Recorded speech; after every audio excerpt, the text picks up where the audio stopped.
नमस्कार दोस्तों, मैं रोहित तिवारी आप सभी का आपके अपने YouTube channel knowledge academy by Rohit sir में स्वागत करता हूं। उम्मीद करता हूं आज सभी स्वस्थ होंगे, अच्छे होंगे और आपकी पढ़ाई लगातार अच्छी चल रही होगी।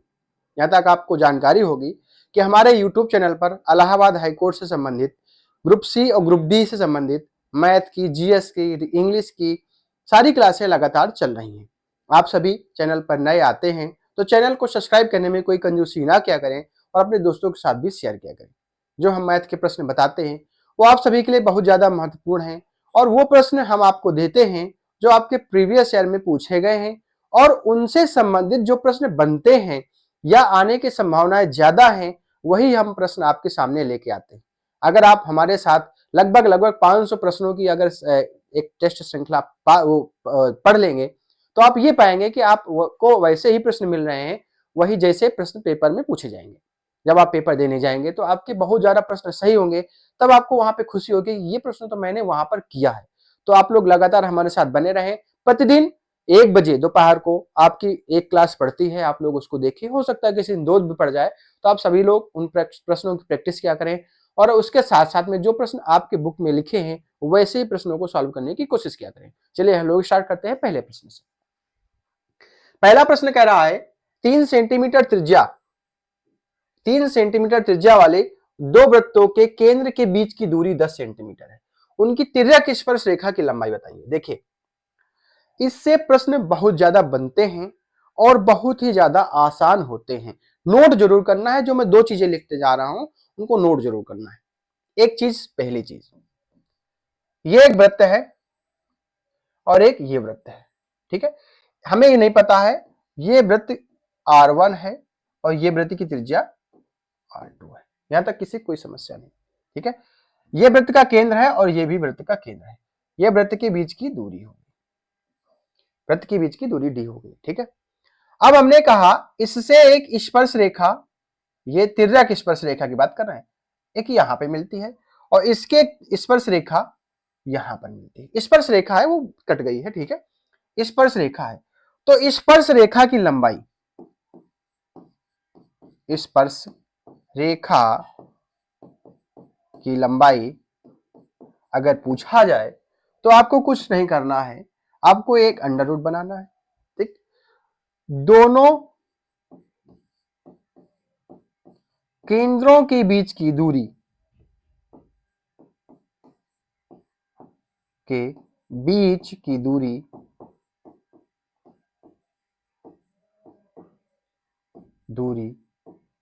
अभी इसको ऐसे रख देते हैं, माइनस का साइन है।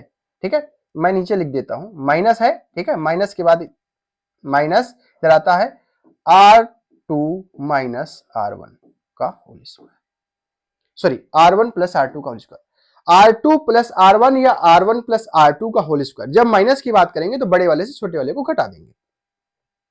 R1 प्लस R2 का होल स्क्वायर। ठीक है, ऐसे लिख देंगे। ये बात रही जब तिर्यक स्पर्श रेखा की बात करें।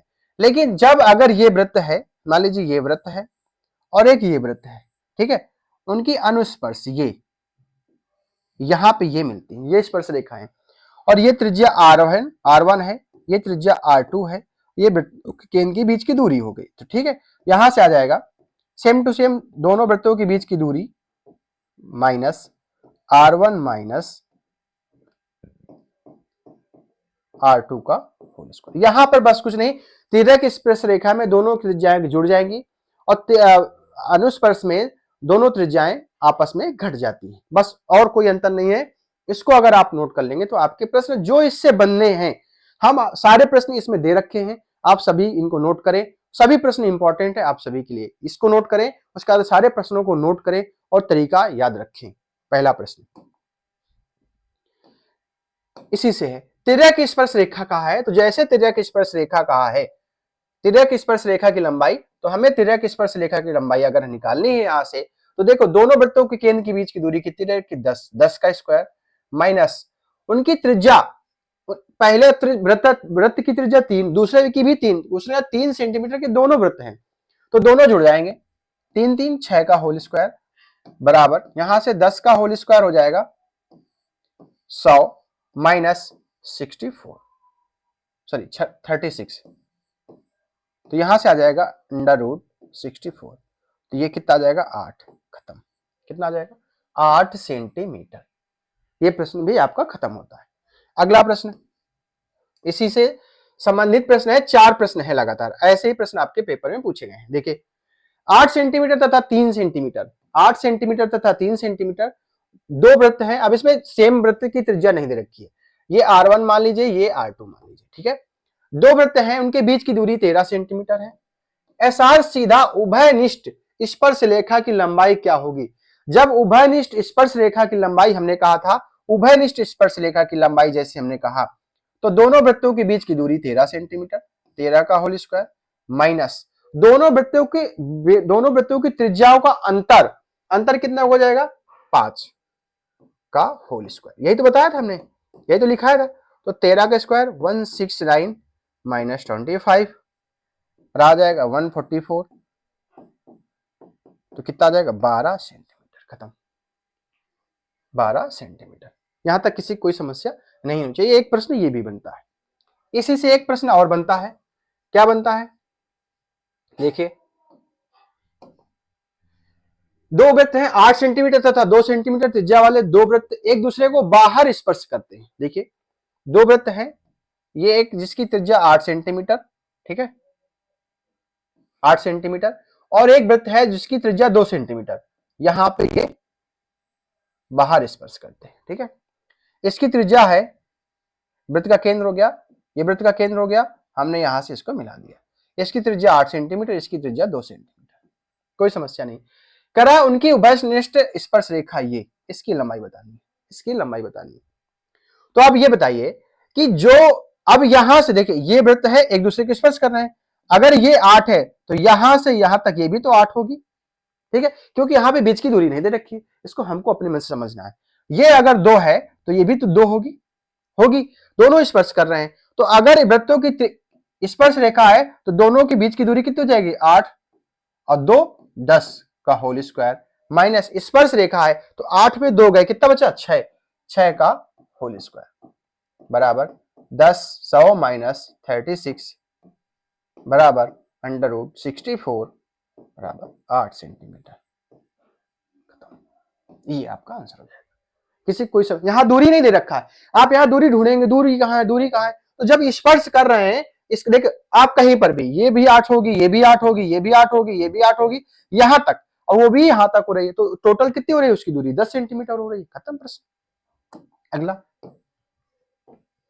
ऐसे ही प्रश्न ये भी है, देखिए 4 सेंटीमीटर तथा 9 सेंटीमीटर त्रिज्या वाले दो वृत्त एक दूसरे को बाहर स्पर्श करते हैं, ठीक है, कितना, ये एक वृत्त है, ये एक वृत्त है,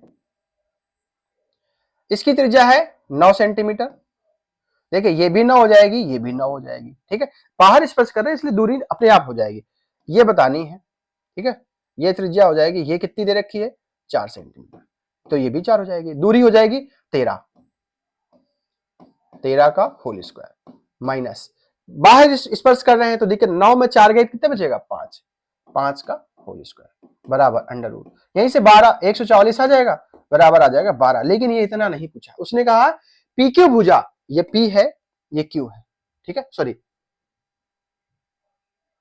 स्पर्श रेखा थी पी और क्यू, पी क्यू भुजा से बने वर्ग, बाकी भूल जाओ, सारी चीजें भूल जाओ, जब ये इसका मतलब ये आ गया पी क्यू भुजा से बने वर्ग, तो पी क्यू भुजा से अगर वर्ग बनाएंगे तो ये वर्ग बनेगा, ये 12 ये 12 ये 12 ये 12, इसका क्षेत्रफल कितना हो जाएगा ए स्क्वायर होता है 12 बराबर 144, ये हमारा आ जाएगा 144 वर्ग सेंटीमीटर, खत्म प्रश्न। ये 4 प्रश्न ऐसे आपके पेपर में बनते हैं, ठीक है। हो सकता है स्पर्श रेखा की लंबाई पूछ ले, दूरी ना दे रखा हो, सॉरी दूरी ना दे रखा हो और स्पर्श रेखा की लंबाई दे रखा हो तो दूरी निकाल लेंगे हम, दोनों वृत्तों की त्रिज्याओं के अंतर बता पूछा हो तो दूरी दे रखी होगी, स्पर्श रेखा की लंबाई दे रखी होगी, तो भी उसी फार्मूले में रख के हम आंसर को निकाल देंगे, ठीक है।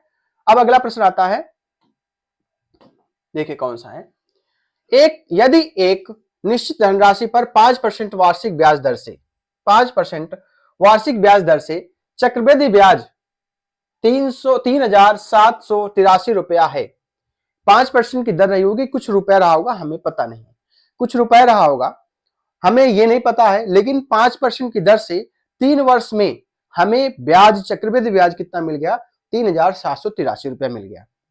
कह रहा है तो समान धनराशि, जो धनराशि यहां से निकालेंगे, समान दर मतलब यही वाली दर, समान अवधि मतलब यही वाली समय, इसका साधारण ब्याज क्या होगा, इसका साधारण ब्याज क्या होगा। देखिए समझिएगा, थोड़ा सा अगर आप दिमाग लगाएंगे तो आपके लिए बहुत ज्यादा अच्छा हो जाएगा।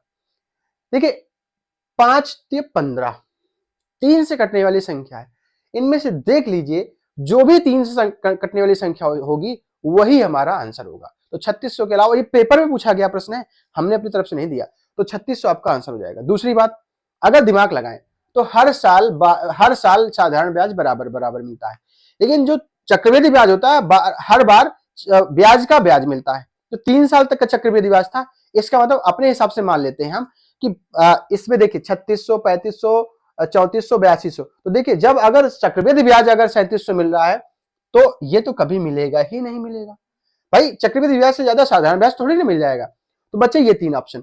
अब हर साल ब्याज बराबर मिलता है, किसमें, साधारण ब्याज में, तो हम अपने मन से मान लिया 1200 रुपया मिला होगा, मान लिया, अभी हमने सोचा, हमने मान लिया 3600 मिला होगा, अभी हमने सिर्फ आंसर माना है।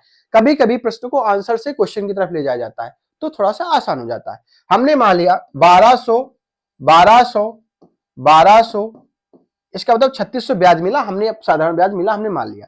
अब अगर 1200 में 5% की दर से कितना मिलेगा, 60 रुपया मिलेगा, प्लस 60 रुपया मिलेगा, ये 60 तो मिलेगा मिलेगा, प्लस 5 रुपया हमें और मिल जाएगा, सॉरी 3 रुपया हमें और मिल जाएगा ब्याज का, 60 का 3। तो देखेंगे 3600 और 180 और 3 कितना, 8300, कितना आ जाएगा, 36, 37, 83। इसका मतलब ये सही है, इसका मतलब ये वाला ऑप्शन सही है, इसको निकाल के आगे बढ़ जाएंगे। लेकिन अगर ये चीजें नहीं पता है तो हमें इस तरह से भी प्रश्न को सॉल्व कर सकते हैं। कैसे, 5% की वैल्यू होती है 1/20, 1/20, तो हमारा मतलब कि 20 रुपए की राशि 21 हो गई होगी पहले साल में, दूसरे साल में 20 रुपए की राशि 21 हो गई होगी, तीसरे साल में 20 रुपए की राशि 21 हो गई होगी। ठीक है, इसका मतलब ये 8000 रुपए की राशि 9216 रुपए, 9261 कितना होता है, 9261 रुपए हो गए, 9261 रुपए हो गई होगी। ठीक है, तो हमें कितने रुपया ब्याज मिल गया यहाँ पे कितना रुपया ब्याज मिला, 1261 बराबर यहाँ पे 3783, कितने बार जाएगा, एक बराबर जाएगा 3000, 3 की, जब एक बराबर 3 जाएंगे, ठीक है, तो एक बराबर 3 क्या आ जाएगा, तो यहां से ये राशि रही होगी आर्थिक 24,000, क्या रही होगी, आर्थिक 24,000, यहां से पी निकल के आ गया, पी रही होगी 124,000। ठीक है, अब कह रहा है 24,000 रुपए पर साधारण ब्याज बताना है, एसआई बराबर 24,000 पर समान दर, 24,000 रुपए पर समान दर समान समय बटे 100, यही तो दे रखा है। देखिए 0 से 0 कट, 5 दिए 15, चौको यहाँ 15 है, 15 चौको 60, 15 दूनी 30, 6 36, खत्म, आ गया वही चीज। तो आप इस प्रश्न को ऐसे भी सॉल्व कर सकते हैं, लेकिन अगर आप थोड़ा सा अपने दिमाग चलाएंगे तो आप प्रश्न को जल्दी सॉल्व करेंगे और आगे बढ़ जाएंगे और आप 1 नंबर पाके जाएंगे। अगला प्रश्न, 5 नंबर के बाद 6 नंबर क्वेश्चन देखिए, अच्छा प्रश्न है, अगर आप इस प्रश्न को ऑप्शन से करेंगे तो आप प्रश्न को जल्दी सॉल्व कर लेंगे, अन्यथा आपके पास बहुत ज्यादा समय यूज हो जाएगा और आप पीछे हो जाएंगे कहीं ना कहीं किसी न किसी से। देखिए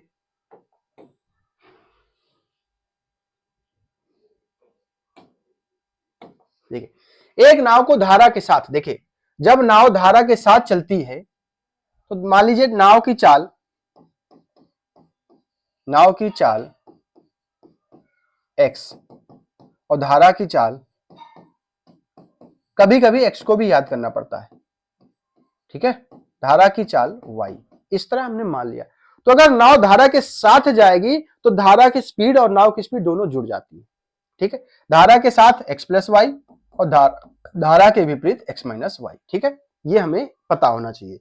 जब अगर हमें ये पता है तो कह रहा है एक नाव धारा के साथ मतलब 54 किलोमीटर धारा के साथ जाता है और प्लस 42 किलोमीटर धारा के विपरीत जाता है, आता है वापस, तो मतलब धारा के साथ 54 किलोमीटर गया और धारा के विपरीत अगर 42 किलोमीटर जाता है तो उसे कुल 13 घंटे का समय लगता है। उसे कुल 13 घंटे का समय लगता है। अगर वही धारा के विपरीत, वहीं पर धारा के विपरीत यहां पे रखा था 84 किलोमीटर धारा के विपरीत और 18 किलोमीटर धारा के साथ जाता है तो उसे कुल 16 घंटे का समय लगता है। 16 घंटे का समय लगता है। तो बताइए धारा के साथ नाव की चाल बताइए। धारा के साथ नाव की चाल, इसका मतलब ये x प्लस वाई का मान उसने पूछा है। x प्लस वाई का मान यहां से पूछा है। अगर आप सबसे पहली बात, पहला इक्वेशन, दूसरा इक्वेशन, अब आप पहले इक्वेशन दूसरे इक्वेशन अगर इसको बराबर करेंगे, इस वाली वैल्यू को बराबर करेंगे तो यहां से x माइनस वाई का मान निकल आएगा। फिर x माइनस वाई का मान रख देंगे, फिर x प्लस वाई का मान आ जाएगा, फिर x प्लस वाई और x माइनस वाई का मान रखेंगे तो वहां से फिर x और y का अलग अलग मान आएगा, वहां पे रखेंगे आपका ये मान आ जाएगा। लेकिन सबसे पहले ये सब करने से पहले, इक्वेशन सॉल्व करने से पहले एक बार हम चेक कर लेते हैं। क्या चेक करते हैं? पहला ऑप्शन मानते हैं। ऑप्शन मानने से जल्दी आ जाएगा। अगर x प्लस वाई की वैल्यू 6 है तो 6, अगर 6 रखेंगे तो 9 आ जाएगा। ठीक है, 9 आ जाएगा। अब 13 में से 9 घंटे निकल गए, बचे कितने? 4 घंटे। अगर 4 से भाग देंगे तो ये कट रहा है क्या? नहीं कट रहा है। इसका मतलब ये वाला ऑप्शन खत्म। हमें पता है आंसर 9 है, ठीक है, लेकिन अगर 4 रखेंगे तो देखिए, रख के देख लेते हैं। 4 से काटेंगे, ये नहीं कटेगा ही नहीं, हमें वैल्यू 13 ही आनी चाहिए। अब इसके बाद 5 से काटेंगे तो 5 से कोई, इसका मतलब ये वाला ऑप्शन सही है। अब रख के देख लेते हैं। अगर यहाँ पे x प्लस वाई की जगह हम 9 रखेंगे तो 9 छक 54, 6 आ गया। बचा क्या? 7।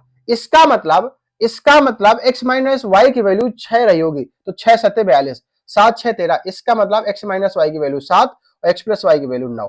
यहाँ पे ये वाला मान दे रखा है, इस पे रख के देख लेते हैं। अब अगर यही चीज इसमें लागू होता है तो ही आंसर सही होगा। देखिए यहाँ पे 9 रखेंगे तो आ जाएगा 2 और यहाँ पे 6 रखेंगे तो 14 2 16। ये इसका मतलब ये वाला हमारा आंसर सही है। इसको टिक करके आगे बढ़ जाएंगे। कोई सोल्यूशन नहीं करना है, कोई इक्वेशन नहीं हल करना है, डायरेक्ट आंसर निकालना है, आगे बढ़ जाना है। ऐसा प्रश्न एक और हमने रखा है, अभी देखेंगे, उसको भी ऐसे सॉल्व करेंगे, आ जाएगा। देखिए ये वाला प्रश्न भी अच्छा प्रश्न है। शांत जल में नाव की चाल धारा की चाल से 3 गुना है। देखिए शांत जल में नाव की चाल, अगर धारा की चाल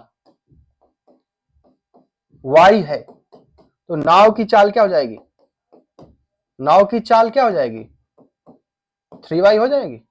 ठीक है, अब धारा की विपरीत चल रहा है, कितने किलोमीटर? 48 किलोमीटर। धारा के विपरीत 48 किलोमीटर मतलब 3y माइनस वाई। भाई उसके स्पीड कम हो जाएगी ना। कितने घंटे में? 6 घंटे में। तो यहां से 6 7 42, 3y मतलब 2y हो जाएगा, घट जाएगा। 2y is equal to 7, sorry 8 आ जाएगा।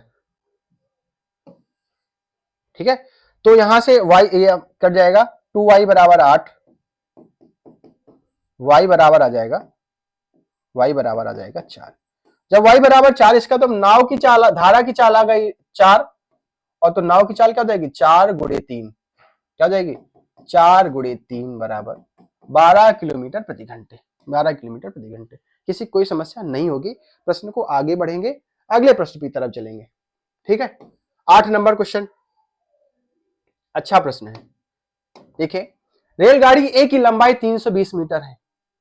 जब दो रेलगाड़ियां एक दूसरे को पार करेंगी, या दो रेलगाड़ियां एक साथ जा रही हैं, या कोई रेलगाड़ी किसी प्लेटफॉर्म को पार कर रही है, तो रेलगाड़ी और प्लेटफॉर्म की लंबाई दोनों जुड़ करके वही दूरी का काम करने लगती हैं। ठीक है, तो रेलगाड़ी एक की लंबाई 320 है तथा वह 46 किलोमीटर प्रति घंटे की चाल से चल रही है। एक रेलगाड़ी है जिसकी लंबाई 320 मीटर है और वह 46 किलोमीटर प्रति घंटे की चाल से चल रही है। ठीक है, पीछे से एक रेलगाड़ी आती है। जब एक ही दिशा में रेलगाड़ी दोनों जाती हैं तो उनकी स्पीड दोनों की घट जाती है, दोनों की स्पीड कम घट जाती है। और जब एक दूसरे की विपरीत आती हैं तो उनकी स्पीड बढ़ जाती है। जैसे आप ही हैं, कहीं पे एक जगह से मिले, आपके जो मित्र है एक जगह से मिले, अगर उनके साथ बार इधर उधर जाएंगे तो थोड़ी आपकी स्पीड कम हो जाएगी। या ऐसे एक आप इस रास्ते से गए, आप इस रास्ते से गए, तो आप मिल के गए हैं, इसमें स्पीड कम हो गई। लेकिन अगर आप मिलने आ रहे हैं, इधर से आ रहे हैं, इधर से, आपकी स्पीड बढ़ जाती है। बस इक्वल एक ऐसे ही मनोरंजन का काम है। बाकी ये सब प्रश्न पे ध्यान देते हैं। पीछे से दूसरी ट्रेन 82 किलोमीटर प्रति घंटे की चाल से चल रही है और उस ट्रेन को 80 सेकंड में पार कर जाती है। देखिए चाल बराबर होता है दूरी बटे समय। ठीक है, तो समय बराबर क्या हो जाएगा, दूरी बटे चाल, ये स्पीड, यही तो हो जाएगा। अब ये सिर्फ चीजें क्लास 5th 7th की चीजें हैं, इनको आप अपने दिमाग में रखना है, इनको लिखने की जरूरत नहीं है, लिखेंगे तो आप अपना समय बर्बाद करेंगे। ठीक है, 320 मीटर की एक 320 मीटर की एक ट्रेन थी और दूसरी ट्रेन की लंबाई बतानी, उसकी ट्रेन की हमने लंबाई मान लिया x। ठीक है, अगर x माना तो हमने कहा उन चाल कितनी हो जाएगी, चाल उनकी देखिए दोनों की घट जाएगी, तो यहां से इसकी ट्रेन घटेगी 6 आ जाएगा और 36 आ जाएगा। कितना आ जाएगा, 36 आ जाएगा। अब किलोमीटर प्रति घंटे है तो 5/18 से मल्टीप्लाई कर देंगे, समय कितना लगा, 80 सेकंड लगा, 80 सेकंड लगा। ठीक है, 18 दूनी 36, 5 दूनी 10, 320 प्लस x बराबर, ये 10 है ना तो इधर चला जाएगा 800 हो जाएगा, तो x बराबर आ जाएगा 800 माइनस 320, तो बराबर आ जाएगा 480 मीटर। तो दूसरे ट्रेन की लंबाई कितनी हो जाएगी, 480 मीटर। यह प्रश्न भी खत्म होता है इसी समय। अगला प्रश्न 8-9 नंबर प्रश्न, एक आदमी कुछ वस्तुएं, बहुत अच्छा प्रश्न है, अगर आप इस प्रश्न को सॉल्व कर लेंगे तो आपके लिए अच्छा रहेगा। क्या अच्छा रहेगा, एक सेकंड में देख लेता हूं क्या।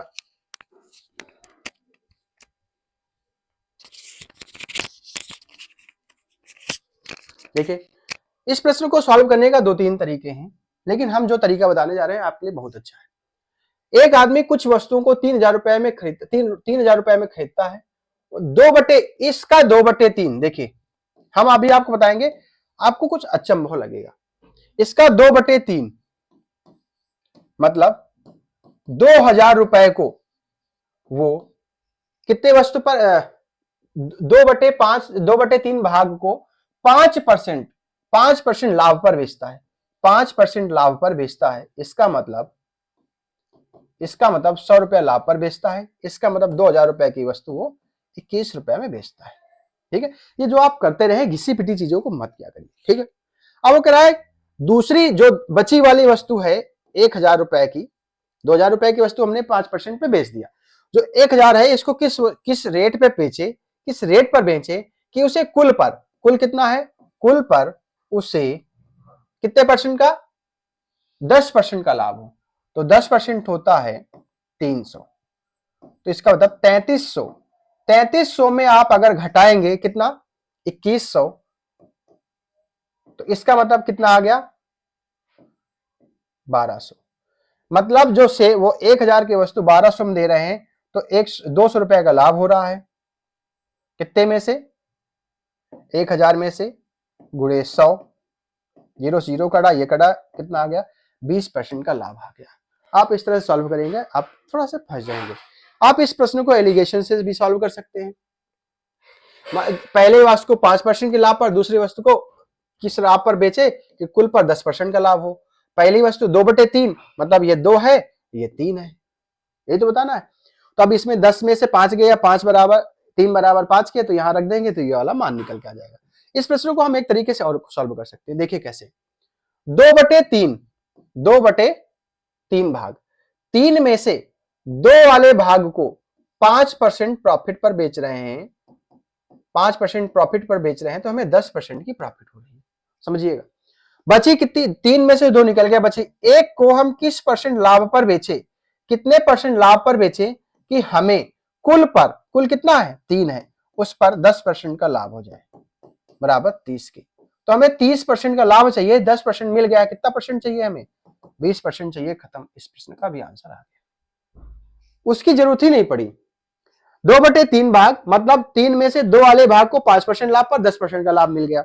शेष वस्तु को कितने परसेंट लाभ पर बेचें कि कुल पर 3 पर 10% का लाभ हो, 30 रुपए का 30% का लाभ हो रहा है, 10% मिल गया, कितना बचा, 20%, वो हमारा आंसर, खत्म। अगला प्रश्न, और ये लास्ट प्रश्न है आपके लिए। नहीं, ठीक है, ये एक प्रश्न है, एक और है।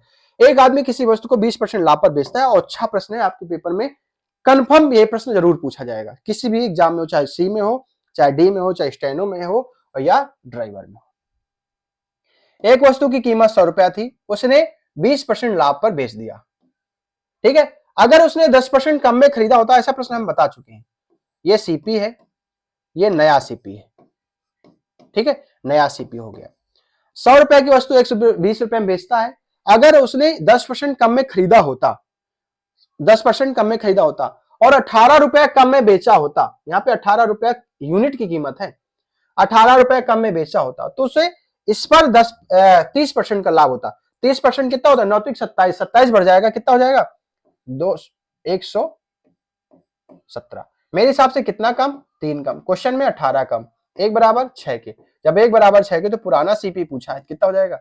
600। अगर आप इस प्रश्न को ऐसे सॉल्व करेंगे तो आपके पास ऐसा कोई भी प्रश्न होगा आप बहुत जल्दी सॉल्व कर लेंगे। अगर कोई दूसरा तरीका जाएंगे तो आपके लिए थोड़ा सा कठिन हो जाएगा।